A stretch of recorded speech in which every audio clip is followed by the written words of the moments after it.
right. All right, everyone. So just want to say this is a bonus episode of Comics Podcast. And we actually have a very special guest. We are extremely excited about this. I am Esteban. I'm Ash. And we have the Hi, epic... I'm... Oh, hey! I wasn't sure if you were going to hand it off. If I was going to say, I'm Dave Baker. Hey. Hey. Yeah, so we have Dave Baker with us today, and he's graciously, reached out to us to go ahead and promote his upcoming graphic novel, that's coming out. So Dave, give us a little bit about yourself. Yeah, I'm originally from Arizona. I live in Los Angeles. I've been here for fucking who knows how long. I write comics and draw comics.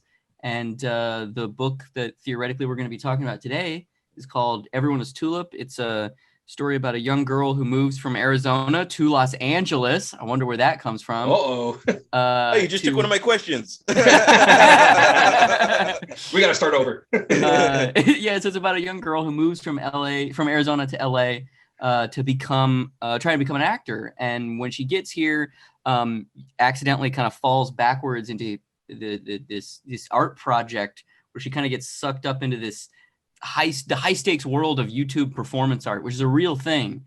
And the book is about, this kind of like small nucleus of characters that are forced to reckon with ideas of kind of how far would you go to be able to get what you want? What are the compromises that you're willing to make? What does artistic integrity or the idea of art theft mean to these various individuals? As well as just kind of like struggling to make ends meet. So the book itself is this kind of drama that's also kind of funny. So it's like a dramedy about this small like orbit of characters, but primarily Becca Harper, who's the actor, and this character Stanley, who is the kind of director, showrunner of all these bizarre, politically oriented kind of YouTube videos. Mm-hmm. Wow, that's very cool. How long have you been working on this specific project? I have been working on it for probably about 5 years. The artist on the book, Nicole Gu, she and I started the book probably about like 2017, somewhere in there, 16, somewhere. I'm not quite sure where exactly, but we around there. And then we made like the first half of it, and then she got the job to draw the Shadow of the Batgirl graphic novel for DC Comics. So nice. She was drawing them both for a while, and then eventually was just like, this is too hard. So we like put Tulip on the side while she finished Batgirl, and then after Tulip came back to it and drew it. And then there was probably like, a 9-month window where the book was done and it was at Dark Horse and it was just dealing with printers and all that stuff. So it's not like we've been working on it the whole time for 5 years or 4 years or whatever, but it's been an extended, like, it's a passion project for the two of us for sure. It's like something we've kind of kept coming back to, and, and we've made a bunch of books together. We did a book that Silver Sprocket put out, which is a coming of age queer romance book called Fuck Off Squad. And, nice. We've probably made six graphic novels or so, and we have another one that's done that's going to be published by Simon & Schuster next year, called the Forest Hills Bootleg Society, which is about a bunch of bullied teenage girls who go to a conservative Christian school in the middle of nowhere, California, who start selling hentai to all of their male classmates. And they kind of like, it's like this kind of like drug ring almost, where they're like selling the hentai and to these kids and kind of like, amassing money and kind of like moving up through the social strata of the school while, their interpersonal relationships are kind of like falling apart. Yeah. That's awesome, man. That's very, very cool. I could absolutely see any of those becoming like movie adaptations or anime adaptations, or those. Hit me up, Hollywood. Hit me up. Let's do this, baby. I'm ready. I could definitely see that kind of stuff. Mm-hmm. Yeah, no, absolutely. What really got you into comic books? I started reading comic books as a kid. The Hergé comics, the bande dessinée series Tintin is what really like got me into comics. Nice. I honestly, like, I think it's the greatest art form in the history of man. Like, you look at the caves of Lascaux and those are fucking comics. You know, you look at the Sistine Chapel and like, it's, people think of the ceiling of the Sistine Chapel, but on the walls, there are sequential panels that depict the history that's in the Bible, where it's Moses hanging out, and then another shot of Moses doing stuff with his sons, and then another shot of Moses putting animals on the ark and shit. And it's like, that's a fucking comic. It's just really old and there's no word balloons, but that's a fucking comic. Like, and so I think the combination of words and pictures in concert is just has limitless ability. And because of the censorship that happened in the 1950s after the Kefauver hearings happened in the States, the medium just got completely crippled. And so for me, comics is like the closest thing I have to a fucking religion, man. Like, it's something I believe in wholeheartedly, that can affect political change. You look at the Chick tracks, like, you know, I don't agree with Jack Chick and his weirdo conservative Christian values, but like, my biological grandfather, when he died, quoted Jack Chick in his will. Like, that's how pervasive and kind of rapid the ideas that can exist in comics can spread. And I think that it is a medium with limitless potential, and the vast majority of it has still yet to be tapped, because the majority of the work here in North America was produced under a factory assembly line position controlled by intellectual property gangsters. I mean, that well said. I mean, it's a bummer, but it's true. Like DC Comics was literally founded by the mob. Like, Jack Cohen was a rum runner in upstate New York, and his best friend was this guy, Harry Donenfeld, who was the publisher of DC Comics. And the reason DC Comics started is because Jack Cohen needed some way to clean his money. So they bought a printing press, and basically he set Harry Donenfeld up as like the patsy of like, you're going to run this printing press. We're going to run all of these pulp novel printing jobs through this press, and we're going to clean my rum running money.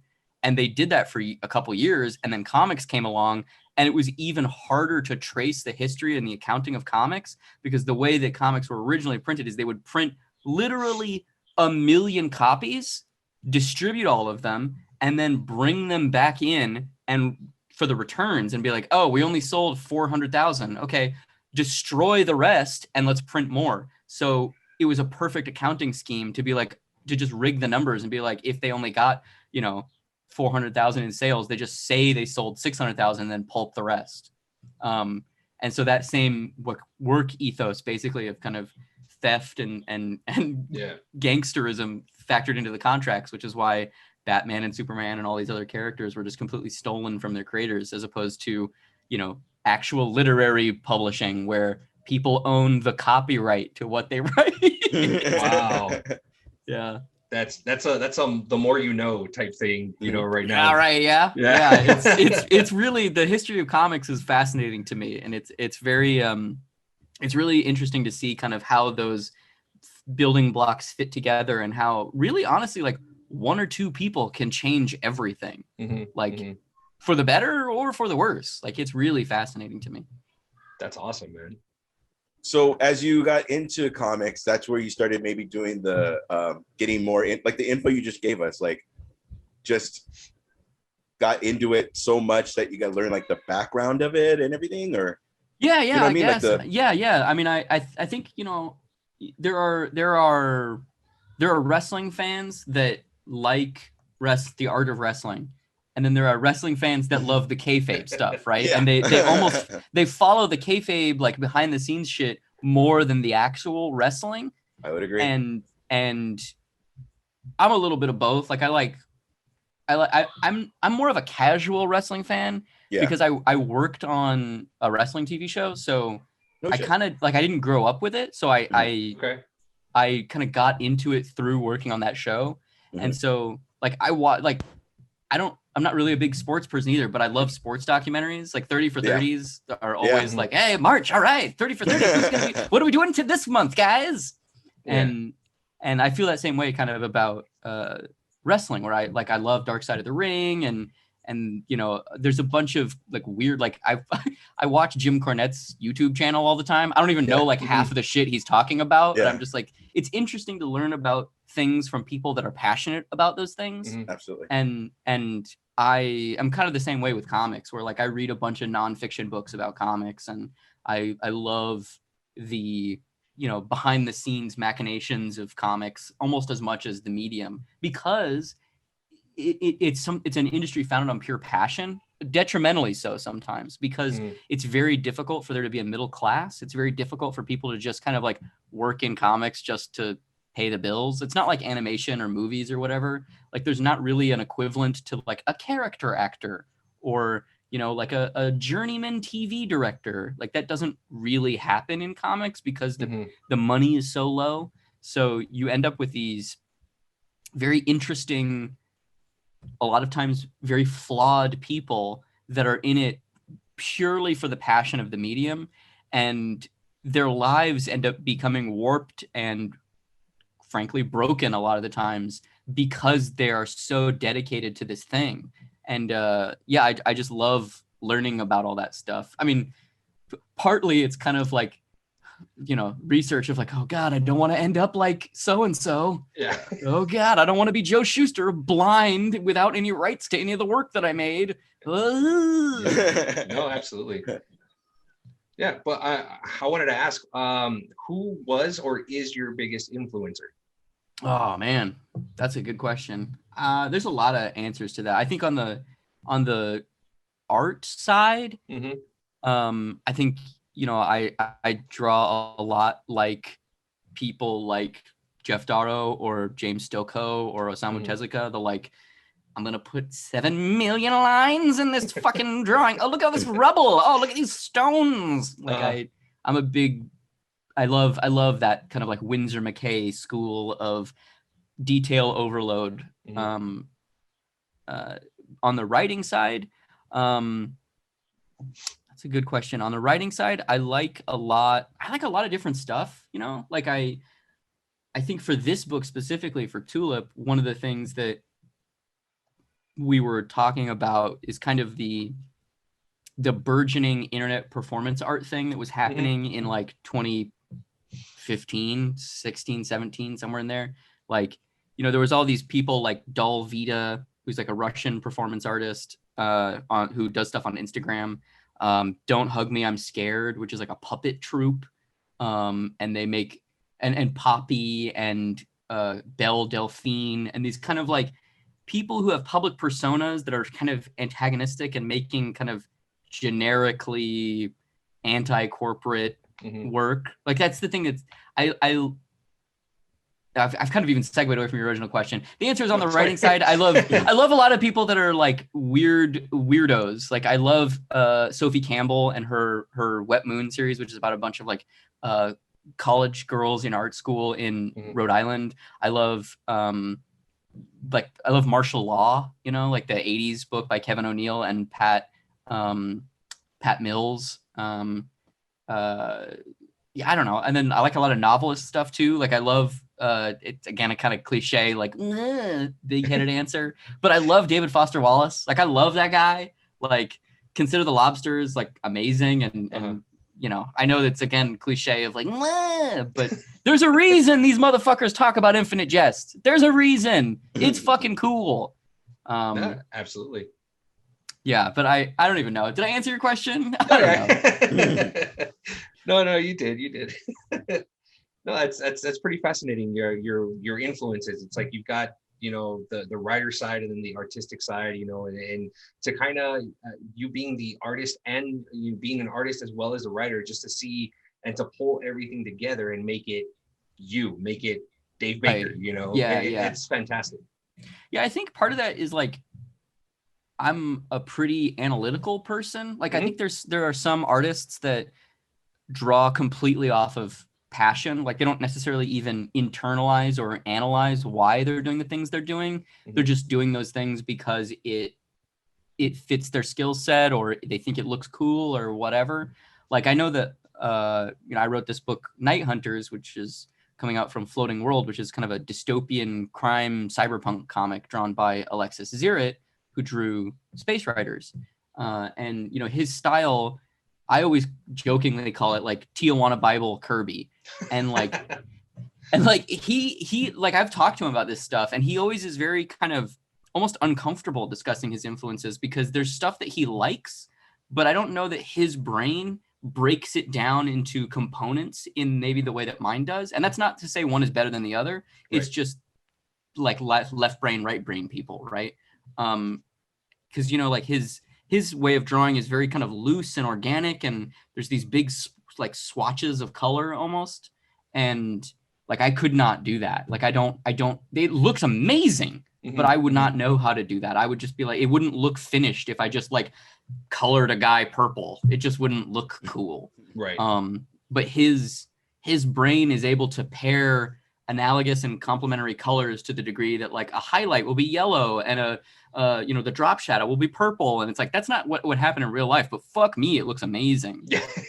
And like, for better or for worse, I think my brain is a little bit more like almost kind of building blocks, where like when we start a book, I'm kind of like, oh, what's the like narrative mechanic of the book? Like, what is the way that the panels work and the page turns work that feeds into a theme? Like, so for Tulip, you know, there's the book is all about social media. The book is all about compromise. So how do those two things interrelate? And that's when I came up with this idea of like, oh, I wonder if we put cell phones in 9-panel grids in a pattern, so that half of the panels, there'd be 18 panels on a page, half the panels would be narrative panels, half the panels would be cell phones.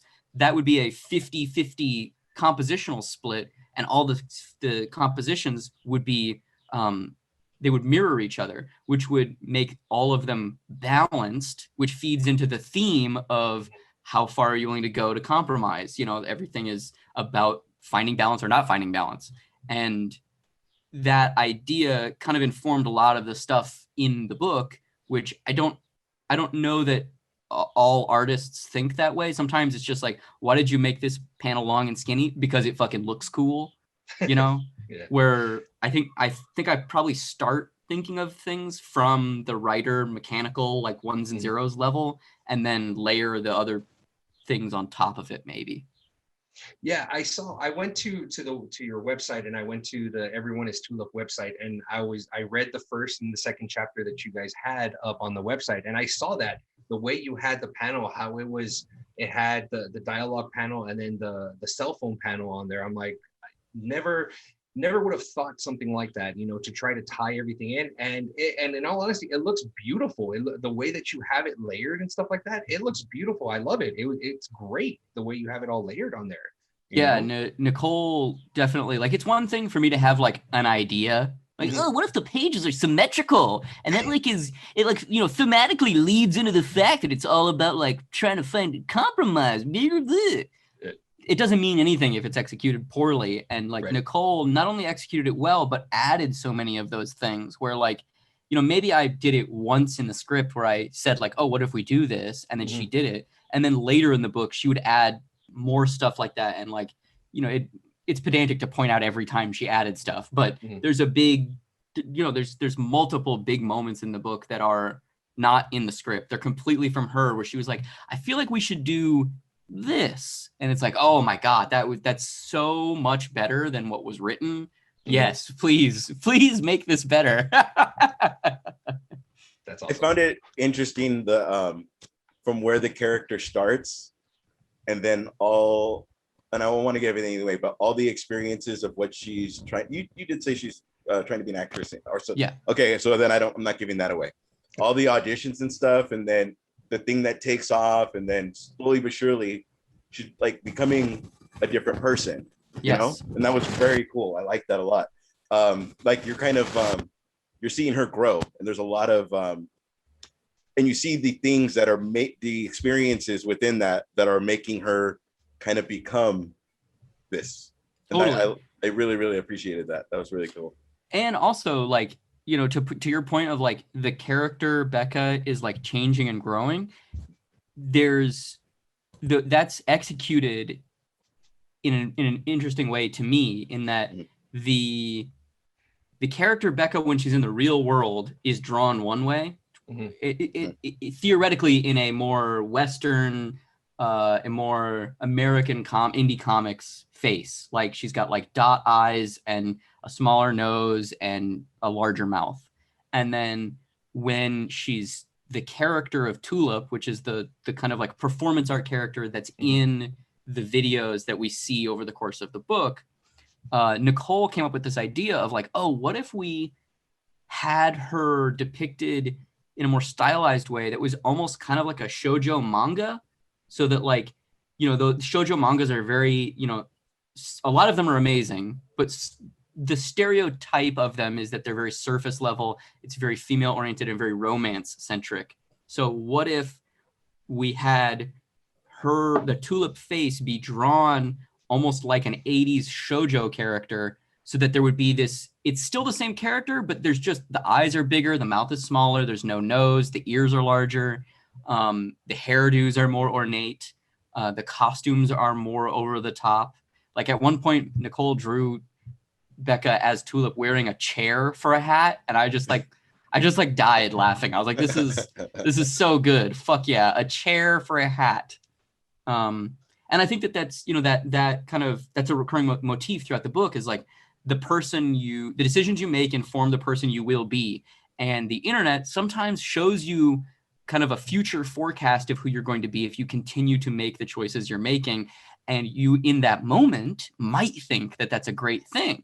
However, when you arrive at the destination, it might be something completely different. And that tension, or that kind of like looming background radiation or dread to the universe, is something that's very interesting to me as someone who unfortunately lives on the internet in 2021. There was a panel where, well, there's several panels, but where she's checking like her notifications, and I was like, oh my God, that's me. It's been 2 minutes. Yeah, like, totally. Yeah, it's all of us. Yeah. I mean, at this point, like we're all basically just being dopamine hit conditioned to be slaves to a box that is recording and commodifying every one of our experiences and selling it to the highest bidder, which is insane. And am I holier than thou? No, because I have a TikTok, and those motherfuckers in China are listening to me. Yeah. They are listening to me, and they are cataloging my face in videos, and they are going to use it, and it's going to be so not good someday. And it's not even, that's not like to say anything specifically about TikTok. I mostly am just saying that because it's front of mind, because they all do that. All of them do that.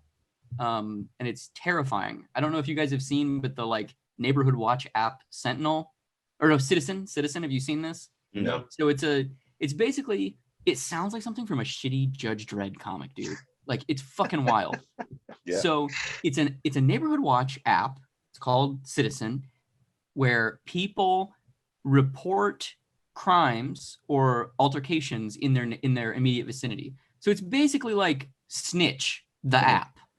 And basically, up until this point, it's been around for a couple years, and up to this point, it's kind of almost like a really dark reality TV show app that you can go on and just like watch people's homes being invaded, and like watch drive-bys and watch all of this horrible stuff.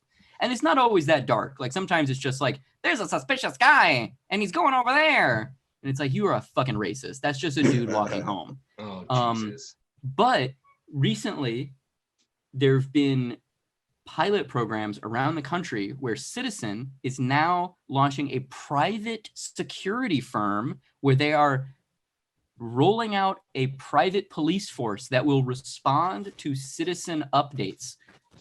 Wow. So it's basically like a Blackwater private militia that's going to crowdsource informants in order to just like freelance murder people, ostensibly. Like it's horrific. Jesus. Wow. Are they going to go off a picture or a video? Or yeah, basically the way the app works is people upload photos and video to the app, and they like live stream it where they're like, oh, look over there, I'm filming this guy breaking into a house, oh man, or oh, that house is on fire, oh God, send someone. And so the Sentinel program for Citizen will work where, you know, there'll be a guy going, "You damn mutie," and then giant purple robots are gonna come out. They're gonna shoot lasers out of their hands. Of course. I can only imagine that app when I was like sneaking home from the freaking bar or something. Yeah, like, dude. You know, like there's a guy getting in my backyard. I forgot my 100%, key. 100%. Like that shit happens all the time now. Anyway, when there is like slight checks and balances. I mean, there's really not. Like, fucking abolish the police. Like, this is fucking bullshit at this point. But at least there's institutions that are regulated and are being held like, sort of accountable. It's not even really being held accountable. But the idea of a Blackwater style freelance militia is just like unconscionably terrifying. Yeah. No, I have is like, say, Facebook, where it says like there's a guy jogging and he doesn't look like he should be jogging. Like, here. And you're like, why am I getting this notification? I don't care. Yeah, you know, like, I mean, sounds like it's totally going to be that, though. It's going to be, there's a guy jogging, he shouldn't be jogging. And then 3 dudes all dressed in black with massive machine guns roll up and they're like, bro, why are you fucking jogging? But they're not going to be able to be badged. There's not going to be badge numbers. There's not going to be body cams because it's not an institution. It's like a private fucking company. That's insane. None of that sounds good. No, none of that sounds good. So anyway, buy my comic about social media. I was gonna say that could be inspiration for your next. Yeah, exactly. Yeah. Oh man, I wanted to ask, what piece of advice would you want that you would give to someone trying to create their first comic? I would say start small, make mini comics. Don't start with a 200-page graphic novel. You won't finish. I would say if it's something, I would say self-publish. I would say don't wait for somebody to give you the green light because they won't.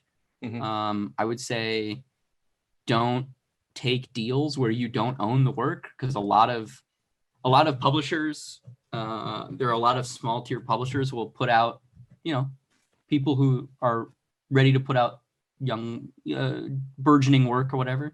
And the first line of the contract is, you have the copyright. And then the next line of the contract is, but we own the film rights and we own the TV rights and we own the video game rights and we own the merchandising rights and we own the washing machine rights and we own the ability to put it on lollipop wrappers if we want. Maybe don't take those deals. Those deals are not good. They're never good. Like, a lot of people that take advantage of people like breaking in, so they, that's music, anything, So 1, find a lawyer. 2, maybe don't take those deals, bro. Like, it's much easier to self-publish, and the book is going to be seen by just as many people. Like, especially now with the distributor wars that are happening, where it's like Diamond's going to go under in 6 months. I mean, who knows? But that's what everyone's saying. Penguin Random House is now distributing comics, and they seem to be the primary front runner for who's going to win. It just makes more sense to self-publish. Like, I know it'll feel like an accomplishment to get it into a store somewhere, but there will be a day for that. But when you're starting out, self-publish, go to zine fests, go to conventions. I run a Facebook group called Let's Do All the Conventions. If anybody's listening to this and wants to make comics, feel free to join. It's completely, open to anybody. And it's for knowing, it's basically like a forum for people to be like, how the fuck do I do this? Where do I apply for conventions? Where do I print comics? Where do I set up display racks? Right. There's like 2,000 fuckers in there who all tour the country regularly. Like, I do like 25 to 30 shows a year. Well, I haven't recently because there's been a little pandemic. There's a little pandemic.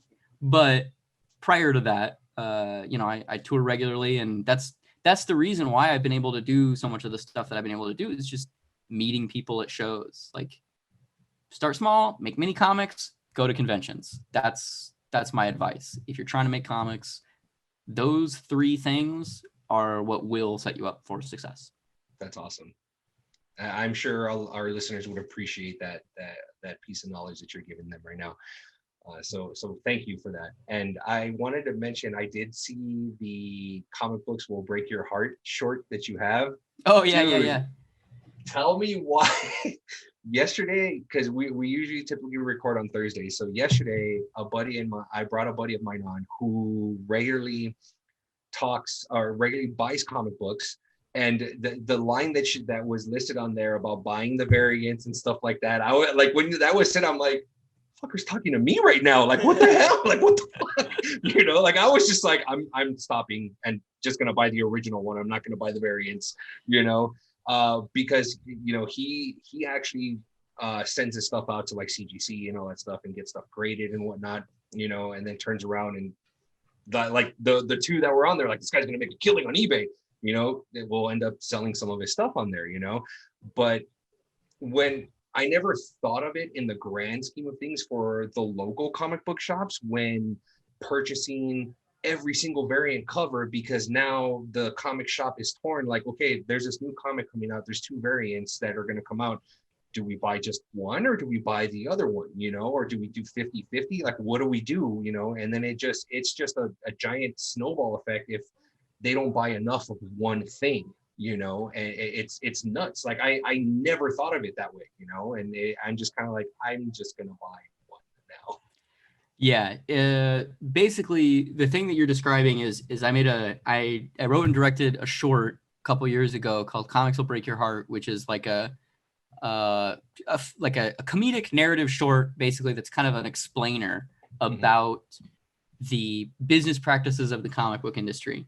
And the fact that in the 1990s, comics were selling millions and millions of copies because the publishers were doing 8, 9, 10, 11, 12, 13, 14 variant covers. And the way they would do it is they're called gated variants. So you order, there's different numbers for the different different publishers, but like, let's say Marvel Comics has a variant that's a Black Panther variant on a Black Panther book that's a very popular book.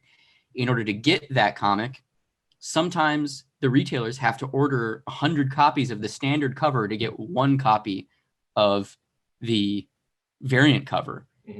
What's even crazier, and that goes up and up and up and up. Sometimes there's like, you got to order 2,000, you got to order 3,000, you got to order 4,000. What's even crazier is sometimes they have a different level of gated variant where you have to buy a different book to get Black Panther. Like if Black Panther is a really popular book, but Squirrel Girl isn't selling well, sometimes they'll do gated variants where if you buy 400 copies of Squirrel Girl, which nobody wants. I mean, people liked the Ryan North most recent version of it, but before that, Squirrel Girl was not a popular character, right? Yeah. Like, you know, so bear with me in the example. Buy 400 copies of Squirrel Girl, which you know you're not going to move, to get that Black Panther variant cover that you know there's going to be, you know, 6 guys on eBay that are going to be willing to pay $600 for it or whatever. And the craziest part is that all of these speculator tactics that were very successful in the 90s and caused print runs to balloon to the highest they've been in North America. Like I think Spawn sold 8 million copies.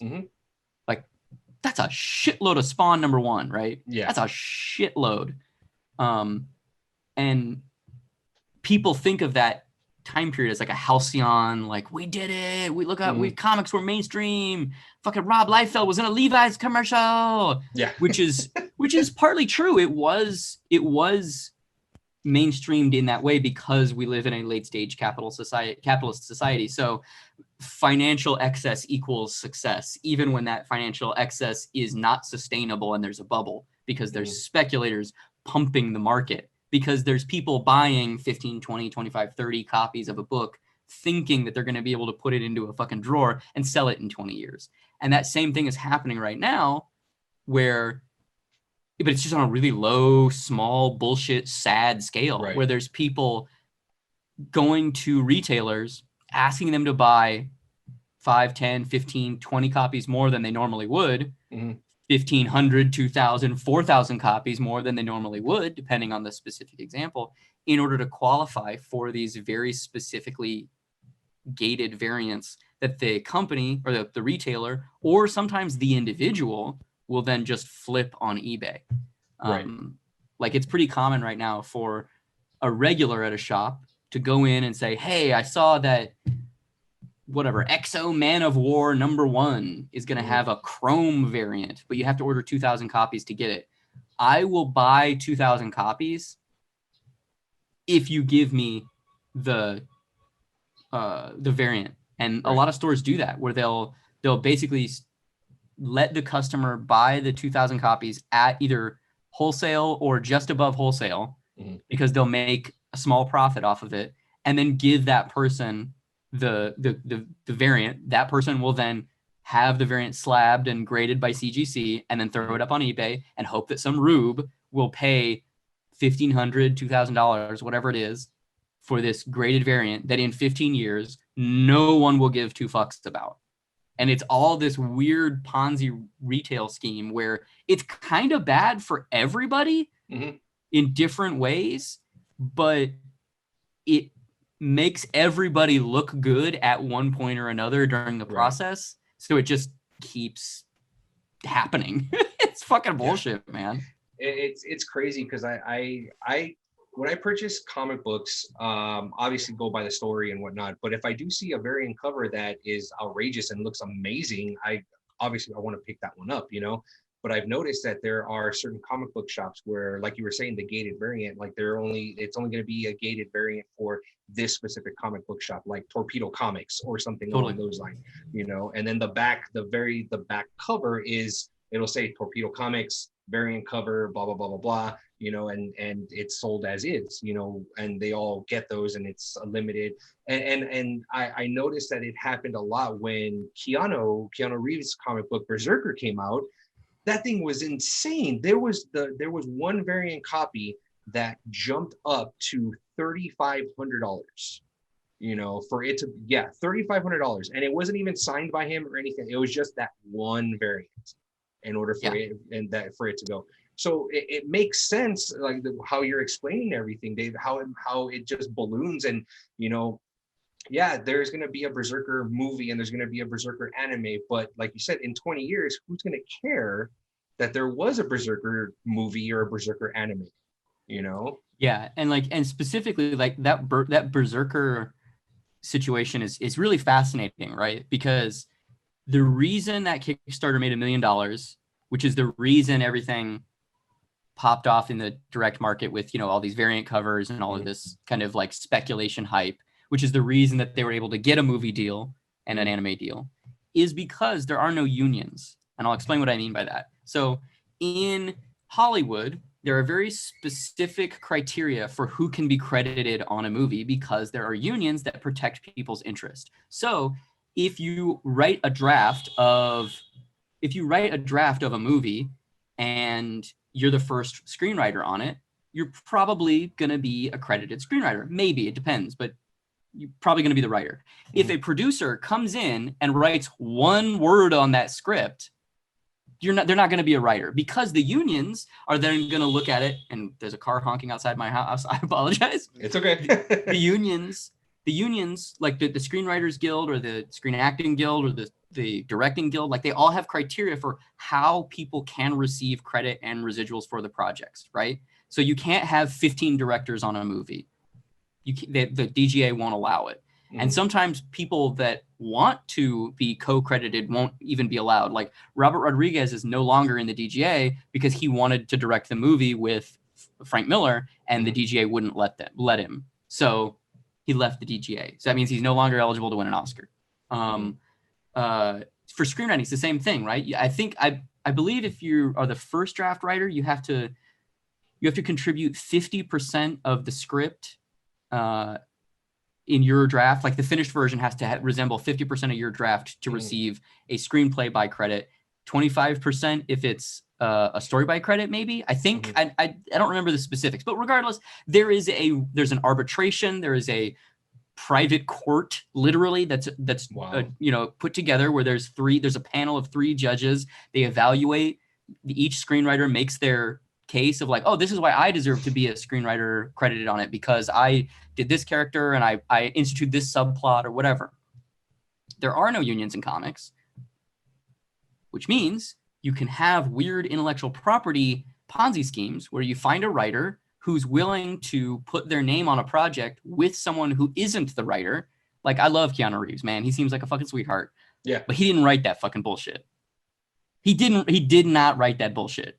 Matt Kint wrote that comic. And I don't even necessarily blame Matt Kint, because he's like trying to make ends meet as a cartoonist, trying to get up, he's trying to get over, right? I get it. But they made a Kickstarter with the sales point that Keanu Reeves wrote a comic with Matt Kint. Right. He didn't. Matt Kint wrote that comic, and then they put Keanu Reeves' name on it as a selling point, and then they leveraged it, made a lot of noise on Kickstarter, which then factored into all the stuff we're talking about, where now you have a lot of awareness of the property, so you're able to convince retailers that, hey, there's a lot of people that are going to be coming in looking for this book. And then you do all these variants, which pumps the price of everything up more and more and more, because you're catering to a very small audience that is very ravenous for things that are similar to what they experienced as children, which is exactly what happened in the 90s, right? People were like, variants, yeah! Which is what's happening right now, and it fucking sucks. It's not cool. Like, it fucking blows. So in support your local comic book shop is essentially what it's coming down to at this point. Go support the comic shop. Buy works that are like owned by the creators, not scammy, weird intellectual property Ponzi schemes like Berserker. Yeah. No offense to anybody who worked on that title. I like a lot of the creators that work there, and Boom has put out some cool books, but really, guys, really, okay. No, for sure. Yeah, it makes sense. I mean, at one point I was the one that's like, I'm going to buy the variants of all of this and that, trying to find them. But now I'm not kidding you, seeing that short that you put together and now understanding more and more how it's broken down and how, as you said, there's no union that comes down to it for comics. It just completely changed my mind to the entire thing, about buying, and trying to flip or whatever or anything along those lines. You know what I mean?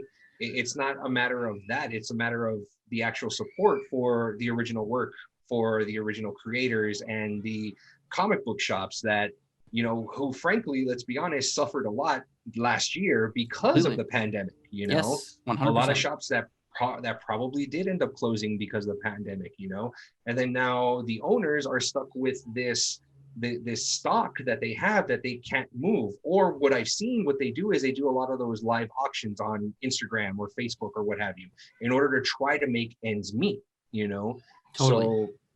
So yeah, to your point, go support your local comic book shops, buy original artwork or original stories that is owned by the creators, So just like everyone is Tulip, go out and buy that book. Hey! In comic book stores, June 16th. In bookstores, June 29th. Hey! That's awesome. So I wanted to go ahead and thank you so much, Dave, for reaching out and being on our podcast, and spreading the word about essentially comic book awareness, and purchasing, and especially your story, your Everyone is Tulip book that's going to be dropping later on this month. So, I mean, where can everybody go ahead and find you on the social medias? Yeah, sure. If you want to watch dumb videos of me drawing or making silly videos like me basically just talking like all this basically all this shit. If you want to listen to me say more of this dumb shit, you can find me on TikTok, Instagram, and Twitter at xdavebakerx. If you want to listen to my podcast, I have an explainer podcast that I do with my buddy Andrew Price. It's a deep dive explainer podcast where we pick obscure topics and then walk the listener through the ins, the outs, and the nitty gritty, so they can appear like an interesting and idiosyncratic person at their next forced social function. We did an episode about the file sharing service Napster that like changed the way music distribution is done. Uh-huh. But we did it as a 2.5-hour musical with 11 original songs. That's awesome.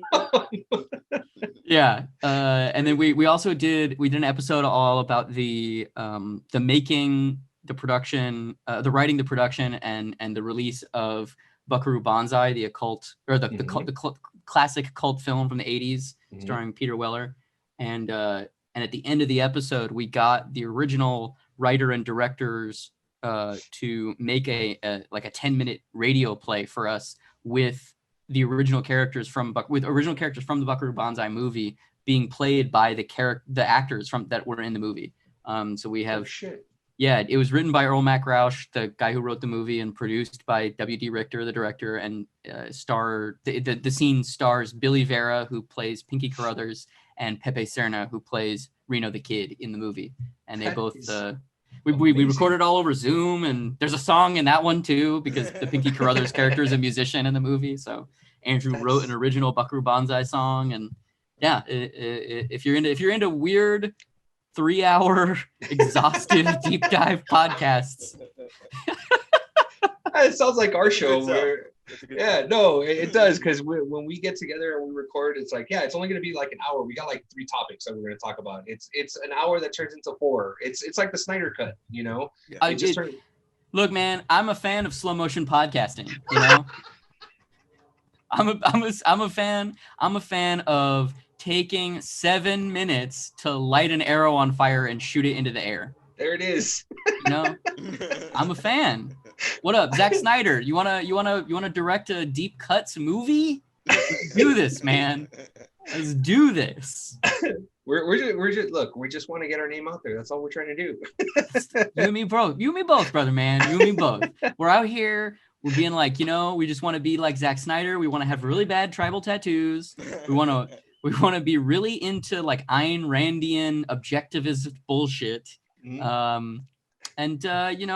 Fundamentally misunderstand the purpose of iconic characters like Superman and Batman, and turn them into war-hungry, bloodthirsty, midnight-drenched, beat-em-up monsters. That sounds great to me. And there's only one, and they only have one safe word, and it's Martha. That's all they got. Oh my God, yeah, dude.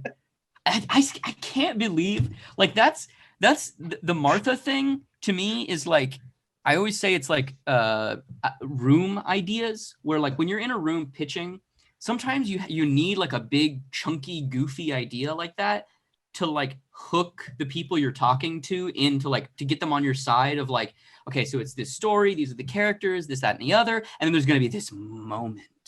There's going to be a moment, right? And they're going to bond over the shared trauma of losing their moms, right? And you're like, oh, that's cool. How does that play out? Oh, they both discover that their moms are named Martha. What? Their moms are both named Martha? Yeah, been reading all these Silver Age comics, and both Ma Kent, who's secretly named Martha, and Martha Wayne, they're both named Martha. No one's ever done anything with that way. That's fresh, fertile narrative ground that we can cover. And some WB executive was just like, yeah, that's great. It's just one of those, he's like, he hears it and he goes, how much do you want? How much? How much? That's how much you want me to write the check out for. Okay, you got it. Sure. Yeah. 100%. Or can, even like, can I sell you? Can I sell you? Or even like did you see Army of the Dead? Yeah. Oh man, I don't know why I watched that movie, but I watched that movie. Yeah. Because I just, at this point, you kind of just have to, because he's such like Zack Snyder is such a big part of like the nerd ecosystem. That even if you don't like his movies, you have to watch them just so you can accurately defend why you don't like them. But you saw the movie, right? Yeah, but still, look at what I'm trying to point out. Yeah, exactly. Like that movie was so, like, I can't believe that they made that movie in that way. Like, and part of it is really sad. Like, genuinely, part of it is really sad to me because, like, the quality of the movie is whatever. It's not something that's for me. I don't really like the aesthetic. I don't like Zack Snyder's direction. He's not a good writer. It's just not for me. That's cool. There are people that love it, and more power to you, man. It's hard. Life out here is fucking tough. If the last year has taught us anything, you could fucking die tomorrow. So if what makes you happy to get up in the morning is fucking the idea of Korn as a fucking movie, go for it, dude. Ooh, get down with the Zack Snyder or whatever. That's Disturbed. That's not even Korn. I don't even know any fucking Korn. Like, good for you, man. Great. I go with God, I say. Go with God. Yeah, see, it's cool because you spell corn with a K, man. With a K, man. It's with a K, man. It's with a K, and then you get the R and you flip it backwards. Yeah, dude. Toys R Us. Toys R Us it. Yeah. But the thing that's so weird about that movie to me is like, it's obviously a very personal movie to him. And it's about a father trying to redeem his past mistakes with a daughter, which we all know what that is about. We all know what he's saying there. And I feel genuinely empathetic towards him, man. Like, I'm rooting for this guy. Like, that is such a horrible thing for a parent to endure. My heart goes out to him as a human being. Right. I just don't fucking like his movies. And it's really weird that the metaphorical solve of like, my daughter is no longer around, and the thing that I feel guilty about that separated us was my distance, because I was always away making movies, which is metaphorically in the script in various ways for people who haven't seen it. Right. But the way that he solves that, like metaphorically, is by stealing money. Like, yeah, that's the metaphor. All right, man. Like, I'm on your side. I want you to have catharsis through your art and work through this trauma and this horrendous thing that has happened to you and your loved ones. But the moral of like, just go into a place that's got a bunch of money and take it is really strange. Yeah. It very much so is. It's really and is. It's also really weird that it's just aliens. Like, it's just aliens. Yeah. Like minus Jeanette Goldstein in brownface. That's about it. Very true. Very, very true. I went to a screening of Aliens for the 25th anniversary a couple years ago, and Jeanette Goldstein was there. She was like the draw. It was like, come see Aliens with Jeanette Goldstein.